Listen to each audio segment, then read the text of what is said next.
So this past week, I had the absolute best positive experience, and it came in the form of an epiphany I had while I was at Costco doing some grocery shopping. And I'm involuntarily just grinning ear to ear right now just thinking about it.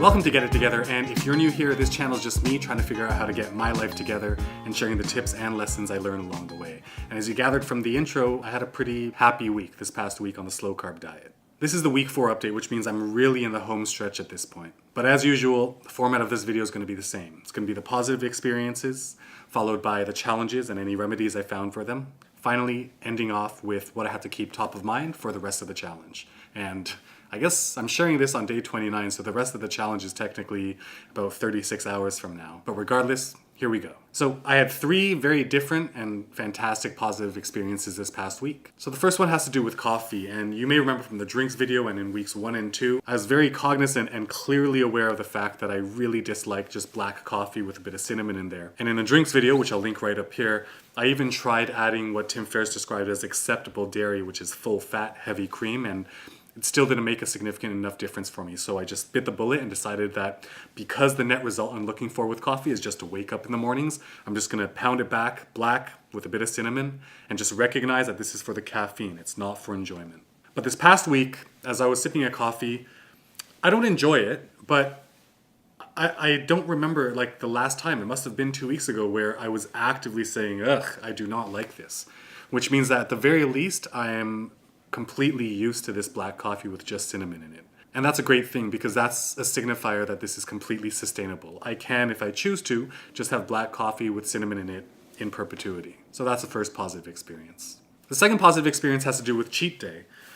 Yesterday was cheat day number 4, and if you follow my Instagram at GitVlog, where I have to post all of my meals every single day, you may have noticed something where it was just like a lot more tame yesterday. And it wasn't by design, it wasn't by conscious effort, it just was. And what that lets me know is that cheat day, the novelty has worn off. I'm no longer in a race to hit like 10,000 calories. Cheat day now is just part of the routine. It's like, oh, this is the day where I can just have what I want. But I'm not actively having to go get every single thing and then, right before I go to bed, make sure for sure I hit all of my desires and potentially even run out to the convenience store to grab something. And yeah, this past cheat day, it was just part of the routine. And I think that having the novelty wear off of cheat day, where it's no longer this thing that I'm infinitely nonstop focusing on throughout the rest of the week, is a really good sign.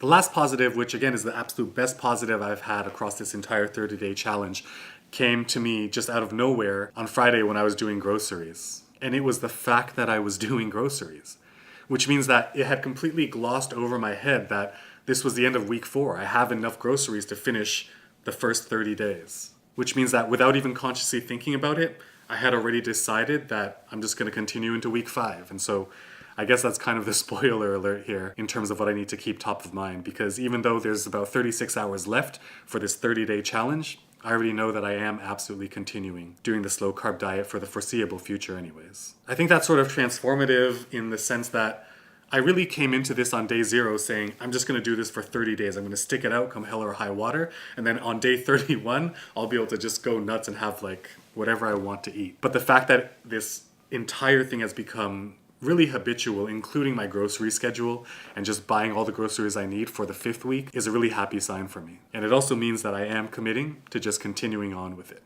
I don't know for how long, truly, but what I can say is that based on the last video, which I'll link right here, talking all about the metrics, is that now that I have 30 days of data points from the SMART scale, I'm at least able to make a plan and I'm at least able to set clear goals to see how far this slow carb diet can take me. In other words, I'm still categorically obese because my body fat percentage is still above 25%. And so at the very least, in my mind right now, although I don't have like this set thing where I'm going to commit until the very end, so to speak, I am committed to sticking with a slow carb diet until at the very least my body fat percentage drops below 25%.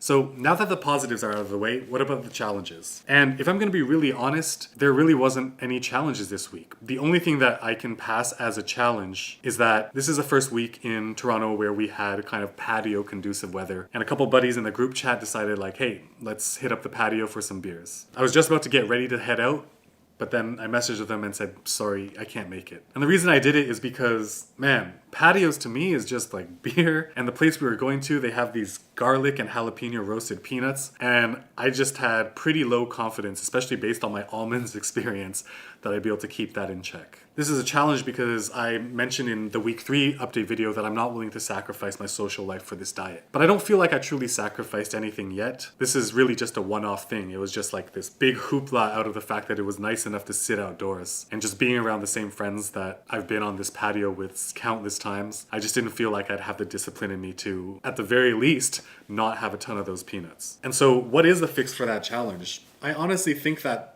not going was the fix.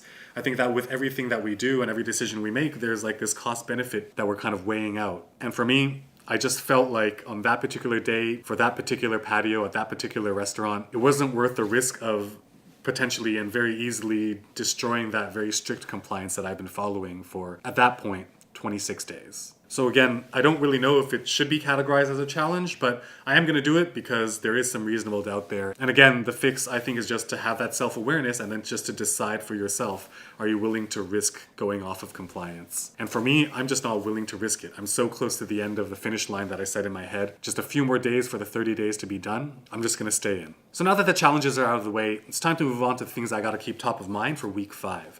But before I get into that, I just want to set the expectation that I am not going to be creating a week 5, 6, or 7 update video. I've essentially completed this 30-day challenge, and going forward, as long as I stick to the slow carb diet, I will absolutely be uploading a kind of month 2, month 3 update video, if I even make it that far. In terms of videos though, I am going to be starting immediately with the next mission, the next series of videos for the next part of life that we're going to be tackling. But with specific regards to week 5 coming up, the things that I can think of to keep top of mind are, first and foremost, to be able to now take a look at all of the data from the SMART scale and be able to truly make a plan.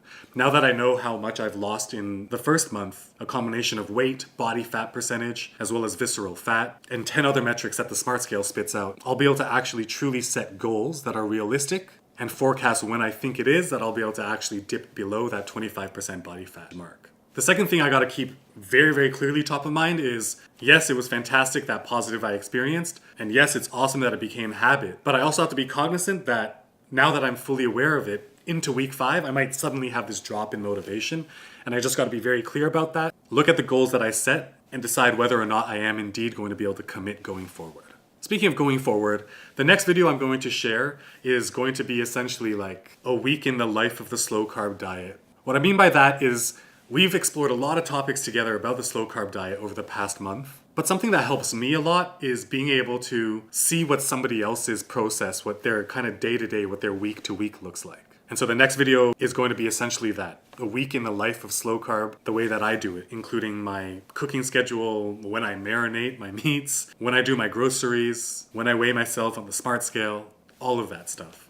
And it's just going to be packaged into a pretty short video that hopefully if you haven't started the slow carb diet, or even if you have, might give you some ideas to how you might choose to either structure or revise the way your week-to-week activities are structured to maximize your ability to stay really strict and compliant to the slow carb diet. And then after that video will be kind of like the grand reveal, so to speak, where I'll be sharing exactly how much weight I've lost, how much body fat percentage I've lost, how much visceral fat I've lost, how many inches, if it's even more than an inch, I've lost off of my waist, as well as all of the lessons and all of the takeaways that I haven't mentioned or explored in previous videos. I do gotta say that I really am now a believer in the slow carb diet, at least for my body, and I hope that the lessons that I've learned and the tips that I've shared will be able to help you or somebody that you know. If you got value out of this video, be sure to hit the like button. If you want to follow along this journey as I figure out how to get my life together and sharing the tips I learn along the way, be sure to hit that subscribe button as well. See you in the next one.